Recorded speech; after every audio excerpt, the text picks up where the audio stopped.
ओम नमो भगवते वासुदेवाय नमः। नमस्कार दोस्तों, आप सभी का आपके अपने यूट्यूब चैनल में हार्दिक स्वागत है। मैं हूं अपर्णा। आंवला नवमी कार्तिक मास के शुक्ल पक्ष की नवमी तिथि को मनाई जाती है। इस दिन दान धर्म का बहुत ही महत्व होता है और ऐसी मान्यता है कि आंवला नवमी के दिन जो भी दान किया जाता है उसका लाभ अगले जन्म में भी मिलता है। उसकी 7 पुश्तें ये पुण्य भोगती हैं। दोस्तों, आंवला नवमी कार्तिक मास के शुक्ल पक्ष की नवमी तिथि को मनाई जाती है। इस दिन लोग व्रत भी रखते हैं और कार्तिक मास में भगवान विष्णु की पूजा की जाती है और माता लक्ष्मी की भी पूजा की जाती है, साथ ही भगवान शंकर की भी पूजा की जाती है।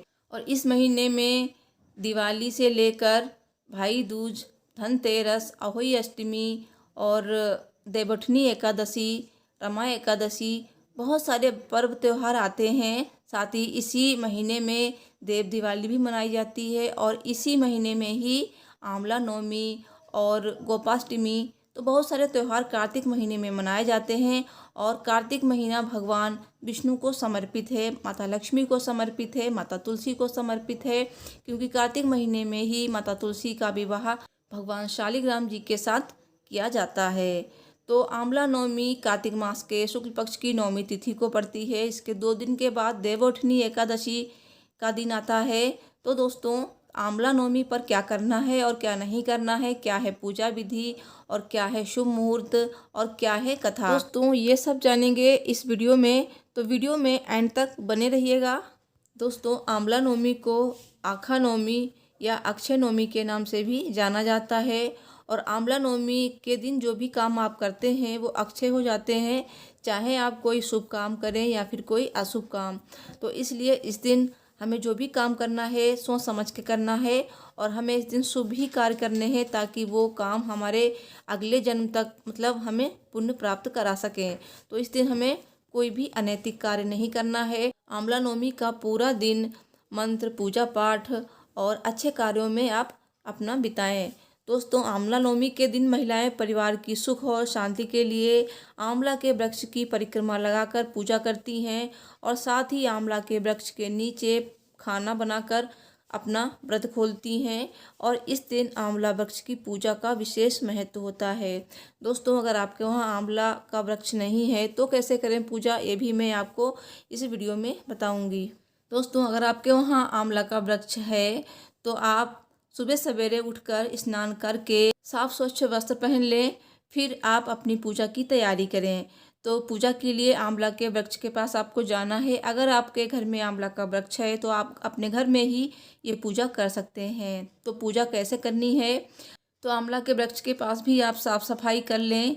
उसके बाद आंवला के वृक्ष की जड़ में शुद्ध जल अर्पित करें, फिर उसकी जड़ में कच्चा दूध डालें, पूजन सामग्री से वृक्ष की पूजा करें और उनके तने पर कच्चा सूत या फिर मौली की 9, 11, 5 या फिर 7 या फिर 108 परिक्रमा भी कर सकते हैं। तो परिक्रमा भी की जाती हैं। इसके बाद परिवार और संतान के सुख समृद्धि की कामना करके वृक्ष के नीचे ही बैठकर परिवार और मित्रों सहित भोजन किया जाता है। दोस्तों, इस दिन दान आदि करने से अक्षय फल की प्राप्ति होती है और आंवला के वृक्ष के नीचे भोजन करने से तो कई गुना पुण्य फल की प्राप्ति होती है। तो इससे हमारी जो आने वाली पीढ़ियां हैं उनको भी पुण्य फल प्राप्त होता है। तो आंवला के वृक्ष के नीचे भोजन करना बहुत ही शुभ माना जाता है।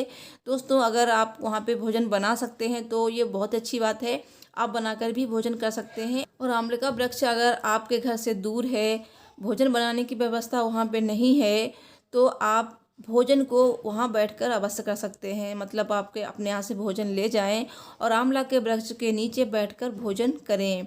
दोस्तों, आंवला के वृक्ष के नीचे बैठकर आप एक आंवला अवश्य खाएं आंवला नवमी के दिन। इससे बहुत ही पुण्य फल की प्राप्ति होती है। और आंवला का दान भी अवश्य करें। आंवला को दान करना उस दिन सोने के समान होता है और इस दान से हमें आने वाली 7 पीढ़ियों तक पुण्य फल की प्राप्ति होती है। हमारी 7 पीढ़ियाँ इस फल को भोगेंगी। तो ये आपको अवश्य करना है। दोस्तों, इस दिन स्नान, पूजन, तर्पण, अन्नदान करने से हर मनोकामना पूरी होती है। अक्षय नवमी के दिन आंवला के पेड़ की पूजा करने का तो नियम है ही। धार्मिक मान्यताओं के अनुसार आंवला का पेड़ भगवान विष्णु को प्रिय है और आंवला की पेड़ की पूजा पूरे कार्तिक मास में की जाती है। और ख़ासकर आंवला नवमी के दिन तो आंवला के पेड़ की पूजा जरूर की जाती है, क्योंकि इसमें लक्ष्मी जी का वास होता है, इसलिए भगवान विष्णु को ये अति प्रिय है। दोस्तों, इस दिन जो भी आप दान करें वो किसी को बताएं ना, यानी कि गुप्त दान करना बहुत ही ज़्यादा शुभ माना जाता है। और दोस्तों, अगर आपके वहाँ आंवला का पेड़ नहीं है तो आंवले की एक टहनी आप मंगा लीजिए अपने घर में। तो इसे आप आंवला नवमी के 1-2 दिन पहले ही मंगा सकते हैं और आप गमले में लगाकर आंवले की पेड़ की पूजा कर सकते हैं। अगर आप वो भी नहीं कर सकते हैं तो आप मार्केट से आंवला ले आइए और आंवले को आप तुलसी के पौधे में, मतलब तुलसी के गमले में रख दीजिए। जो भी 7-5 आंवला रख सकते हैं उतने रख कर आप वहाँ पे भी ये पूजा कर सकते हैं, जैसे ही मैंने पूजा बताई है उसी तरह से। और आप यहाँ पे रोली अर्पित करें और कच्चा सूत अर्पित करें और दूध अर्पित करें, और गाय का दूध हो तो बहुत अच्छा रहेगा। साथ ही मिठाई अर्पित करें और आरती अवश्य करें। इस तरह से आप पूजा कर सकते हैं। और भगवान विष्णु और माता लक्ष्मी की पूजा की जाती है इसमें, और आप माता तुलसी की भी पूजा कर सकते हैं। तो इस तरह से आप ऐसे भी पूजा कर सकते हैं। दोस्तों, अब आपको बताते हैं आंवला नवमी से जुड़ी हुई एक छोटी सी कथा है। आंवला नवमी को ही भगवान विष्णु ने कुष्मांडक दैत्य को मारा था, और इसी दिन भगवान श्री कृष्ण ने कंस वध से पहले 3 वन की परिक्रमा की थी। आज भी लोग अक्षय नवमी पर मथुरा वृंदावन की परिक्रमा करते हैं, और संतान प्राप्ति के लिए इस नवमी पर पूजा अर्चना का विशेष महत्व है। इस दिन भगवान श्री हरि विष्णु का स्मरण करते हुए रात्रि जागरण किया जाता है। अतः ये पर्व सत्य की जीत का संदेश देता है, और सत्य ही अक्षय है, अतः सर्वदा सत्य का ही वर्ण करना चाहिए। दोस्तों, अब आपको बताते हैं आंवला नवमी कब है, किस डेट को है। तो आंवला नवमी इस बार 12 नवंबर शुक्रवार को है, और शुक्रवार को होने के कारण इस व्रत का महत्व और भी ज़्यादा बढ़ जाता है। तो आंवला नवमी इस बार 12 नवंबर 2021 दिन शुक्रवार को सुबह 6:50 से दोपहर 12:10 तक पूजन का शुभ मुहूर्त है। और नवमी तिथि प्रारंभ हो रही है 12 नवंबर 2021 दिन शुक्रवार को सुबह 5:51 से, और 13 नवंबर दिन शनिवार को सुबह 5:30 पर समाप्त होगी। दोस्तों, आज हम आपको सुनाएंगे आंवला नवमी की 2 प्रचलित कथाएं। आंवला नवमी की कहानी व्रत के समय कही और सुनी जाती है। तो आइए सुनते हैं आंवला नवमी की कथा। एक राजा था, उसका प्रण था, वह रोज 1.25 मन आंवले दान करके ही खाना खाता था। इससे उसका नाम आंवल्या राजा पड़ गया। एक दिन उसके बेटे बहू ने सोचा कि राजा इतने सारे आंवले रोजाना दान करते हैं, इस प्रकार तो एक दिन सारा खजाना खाली ही हो जाएगा। इसलिए बेटे ने राजा से कहा कि उसे इस तरह दान करना बंद कर देना चाहिए। बेटे की बात सुनकर राजा को बहुत दुख हुआ, और राजा रानी महल छोड़कर बियावान जंगल में जाकर बैठ गए। राजा रानी आंवला दान नहीं कर पाए और प्रण के कारण कुछ खाया नहीं। जब भूखे प्यासे 7 दिन हो गए, तब भगवान ने सोचा कि यदि मैंने इसका प्रण नहीं रखा और इसका सत नहीं रखा तो विश्वास चला जाएगा। इसलिए भगवान ने जंगल में ही महल राज और बाग बगीचे सब बना दिए और ढेरों आंवले के पेड़ लगा दिए। सुबह राजा रानी उठे तो देखा कि जंगल में उनके राज्य से भी दुगना राज्य बसा हुआ है। राजा रानी से कहने लगे, रानी देख, कहते हैं सत मत छोड़े सूरमा, सत छोड़या पत जाए, सत की छोड़ी लक्ष्मी फिर मिलेगी आए। आओ नहा धोकर आंवला दान करें और भोजन करें। राजा रानी ने आंवला दान करके खाना खाया और खुशी खुशी जंगल में रहने लगे। उधर आंवला देवता का अपमान करने व माता पिता से बुरा व्यवहार करने के कारण बहू बेटे के बुरे दिन आ गए। राज्य दुश्मनों ने छीन लिया, दाने दाने को मोहताज हो गए और काम ढूंढते हुए अपने पिताजी के राज्य में आ पहुँचे। उनके हालात इतने बिगड़े हुए थे कि पिता ने उन्हें बिना पहचाने हुए काम पर रख लिया।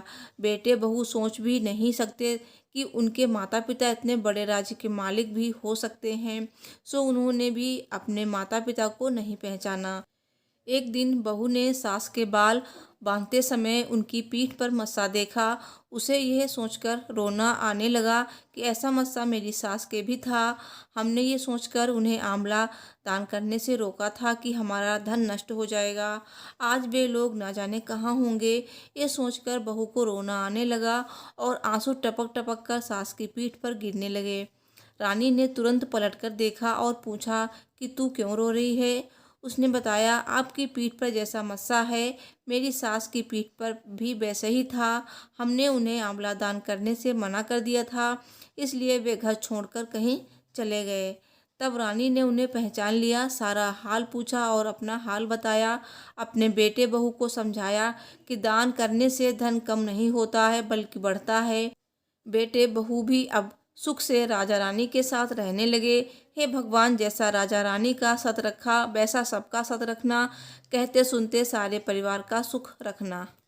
सब बोलिए भगवान विष्णु की जय, माता लक्ष्मी की जय।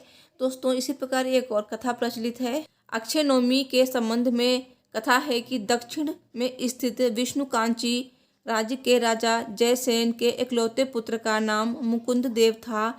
एक बार राजकुमार मुकुंद देव जंगल में शिकार खेलने गए, तभी उनकी नज़र व्यापारी कनकाधिप की पुत्री किशोरी के अतीव सौंदर्य पर पड़ी। वे उस पर मोहित हो गए। मुकुंद देव ने उससे विवाह करने की इच्छा प्रकट की। इस पर किशोरी ने कहा कि मेरे भाग्य में पति का सुख लिखा ही नहीं है। राज ज्योतिषी ने कहा है कि मेरे विवाह मंडप में बिजली गिरने से मेरे वर की तत्काल मृत्यु हो जाएगी। परंतु मुकुंद देव अपने प्रस्ताव पर अडिग थे। उन्होंने अपने आराध्य देव सूर्य और किशोरी ने अपने आराध्य भगवान शंकर की आराधना की। भगवान शंकर ने किशोरी से भी सूर्य की आराधना करने को कहा। किशोरी गंगा तट पर सूर्य आराधना करने लगी। तभी विलोपी नामक दैत्य किशोरी पर झपटा तो सूर्यदेव ने उसे तत्काल भस्म कर दिया। सूर्यदेव ने किशोरी से कहा कि तुम कार्तिक शुक्ल नवमी को आंवले के वृक्ष के नीचे विवाह मंडप बनाकर मुकुंद देव से विवाह कर लो। दोनों ने मिलकर मंडप बनाया। अकस्मात बादल घिर आए और बिजली चमकने लगी। भांवरें पड़ गईं तो आकाश से बिजली मंडप की ओर गिरने लगी, लेकिन आंवले के वृक्ष ने उसे रोक लिया। तभी से आंवले की वृक्ष की पूजा होने लगी। शास्त्रों में ऐसा भी वर्णित है। तो दोस्तों, मुझे उम्मीद है मेरी वीडियो आपको पसंद आई हो, तो प्लीज़ वीडियो को लाइक शेयर कीजिए और मेरे चैनल को भी सब्सक्राइब कीजिए। मिलती हूँ नेक्स्ट वीडियो में। Thanks for watching. हर हर महादेव। जय माता दी।